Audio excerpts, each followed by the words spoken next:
QB-17 Flying Fortress unmanned drone rains down in pieces after a Sidewinder missile strike.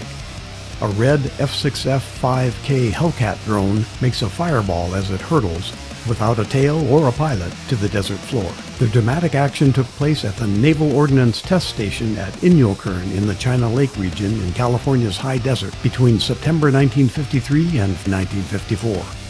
And briefly we see a red and silver B-29 Superfortress parked unmanned on the range at Eglin Air Force Base, Florida, when a Republic F-105 Thunderchief targets the big bomber for destruction.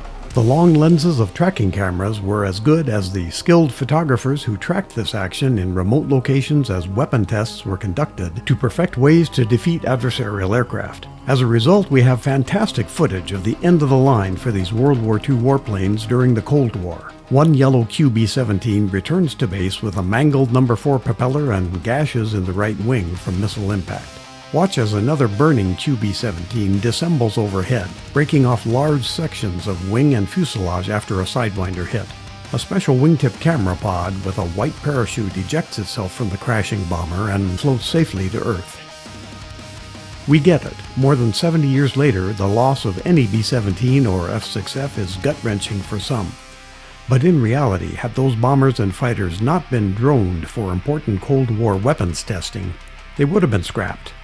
Their demise at the business end of a Sidewinder was more useful to the U.S. than simply bailing and smelting them for scrap metal. I'm Fred Johnson for the Airailimages channel. Thanks for watching, and thanks especially for giving this video a thumbs up to propel it on its way through the internet.